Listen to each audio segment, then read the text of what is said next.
Para fazer o estudo quantitativo aí das lentes, né, dessas lentes delgadas aí, a gente precisa definir, né, os referenciais, né? Por exemplo, aqui a gente tem duas lentes convergentes, né?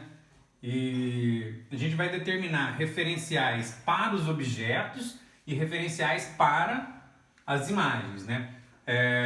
Nos objetos a gente vai analisar a luz incidente, nas imagens a luz emergente, né? No eixo vertical, todos os dois referenciais a gente vai ter positivo para cima e negativo para baixo, né? Enquanto que no eixo horizontal a gente vai ter positivo para a esquerda quando a gente estiver analisando objetos, né? E a gente vai ter positivo para a direita quando a gente estiver analisando as imagens, né? Uma análise mais criteriosa aqui. Aqui a gente tem uma lente, né, convergente, né? Positivo para cima, negativo para baixo. Para os objetos, positivo para a esquerda, para as imagens, positivo para a direita, né? Então, olha só, esse aqui é nosso objeto. Então, o nosso objeto, o tamanho dele aqui, tá para cima, né? No eixo Y aqui. Então, esse objeto, ele é maior do que zero, certo? P é a distância do objeto até a lente, né? Então, para o lado direito, para os objetos, é positivo. Então, a distância do objeto até o vértice da lente aqui é positivo. Então, o Pzinho nosso maior do que zero. Agora, a distância da imagem até o vértice que a gente chama de P', né? E o tamanho dessa imagem a gente chama de I, né? Então, no caso de imagens virtuais, elas formam do mesmo lado que os raios incidentes. Imagens reais, elas formam do lado oposto, né? Do lado da luz incidente. Então, olha só, no caso aqui a imagem virtual, a distância dela aqui, ó, o P', daqui até o vértice, como está do lado esquerdo, ela é negativa, né? E o tamanho dela, ó, o tamanho dela é maior do que zero, né? Porque está acima, né, do eixo horizontal para cima aqui em Y, então é positivo. Olha só a imagem quando ela é real. A distância P', que é a distância do vértice aqui até a imagem. P' vai ser o quê? Maior do que zero. Lembrando que o eixo das imagens é positivo para a direita. E como a imagem está abaixo, né, do eixo horizontal, para baixo no eixo Y aqui no caso, o I é menor do que zero.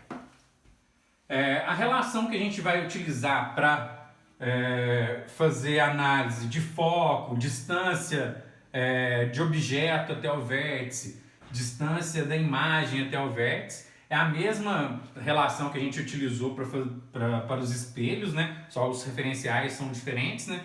E é a equação de Gauss, né? 1 sobre F igual a 1 sobre P mais 1 sobre P'. Também, igual nós usamos lá nos espelhos, a gente vai ter a equação do aumento linear transversal, né? Esse aumento está relacionado entre objeto e imagem, né? E por semelhança de triângulos, que a gente já definiu nas aulas passadas, aí, a gente pode relacionar também P' e P. Então, aí, ó, o aumento linear transversal é igual a I sobre O, que também é igual a menos P' sobre P. Uma novidade aí é o que a gente chama de convergência ou vergência. O primeiro termo aqui, ó, primeiro termo da equação de Gauss é o que determina a vergência, né? É mais utilizada a vergência, né? No sistema internacional, a gente tem o metro a menos 1, né? Então, 1 sobre foco, foco medido em metros, né? 1 sobre metro. Passei pro numerador aí, o metro, fica metro a menos 1. Essa unidade metro a menos 1 a gente chama de dioptria, né? Então, a vergência, ela é medida em dioptrias, né? E ela reflete a capacidade que uma lente tem, né, de refratário, né? Quando a gente associa mais de uma lente, né, a gente tem lentes justapostas. O que quer dizer? Se a luz está incidindo de cá, né? Eu tenho uma lente aqui. Passou a imagem que essa primeira lente vai gerar, vai servir como objeto para a segunda lente, né? Então, o que acontece? A gente tem que fazer uma associação de lentes aí, né?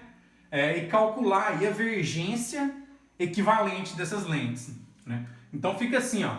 A vergência equivalente é igual ao quê? A soma das vergências de todas as lentes que estão justapostas, né? Esse tipo de lente justaposta são as lentes que a gente tem, às vezes, associadas em binóculos, né?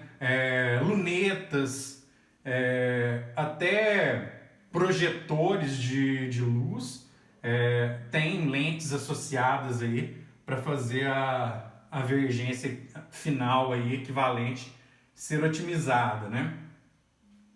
E a gente tem o que a gente chama de equação de Rayleigh aí, né? A equação de Rayleigh é a famosa equação do fabricante de lentes, né? Quem fez a primeira análise dela foi Edmund Halley, né? E para analisar essa fabricação de lentes aí, tem duas características que são determinantes aí, né? Para a distância focal de uma lente. Primeiro, a característica física, né? Que é a relação entre o índice de refração da lente e o índice de refração do meio, onde a lente está imersa, né? E a segunda característica é ligada à parte geométrica, né? Relacionada aí aos raios, né, de curvatura das duas faces dessa lente. Lembrando que a gente deu a primeira aula sobre lentes e a gente viu que posso ter lentes aí que têm superfícies planas, né? Então a gente vai ter que fazer uma análise aí dessa superfície plana dessas lentes. Mas olha só, vamos lá. Aqui a gente tem uma lente de borda fina, uma lente de borda grossa, né? Todas elas são formadas por raios, né, que determinam as suas superfícies, né?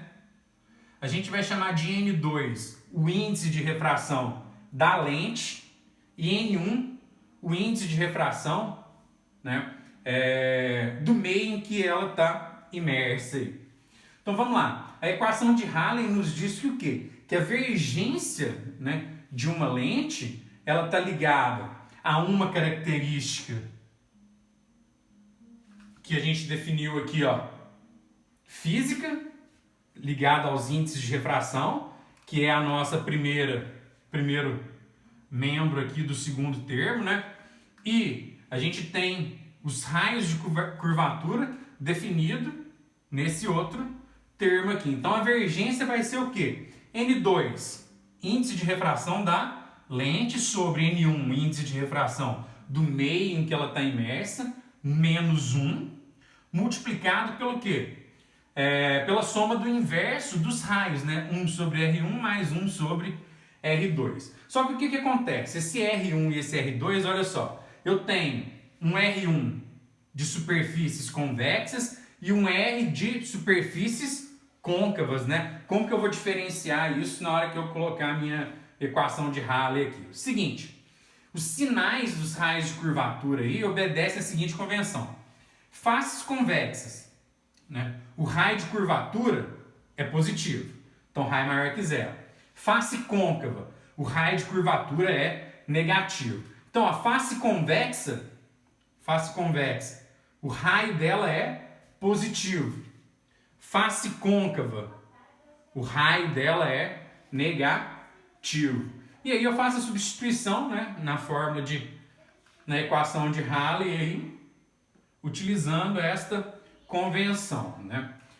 Além disso, quando eu possuir uma das superfícies planas, o que acontece? Eu vou fazer com que esse R meu tenda a infinito. Se eu pegar aqui, por exemplo, se a superfície 2 da minha lente aqui for plana, né?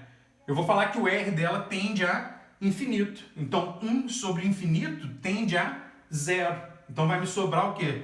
Isso aqui vai ser zero, vai me sobrar só o raio da superfície esférica aí para eu poder calcular. E aí fica a fórmula reduzida A1 sobre F igual a N2 sobre N1 menos 1, vezes 1 sobre R, que é o raio da superfície esférica dessa lente, né?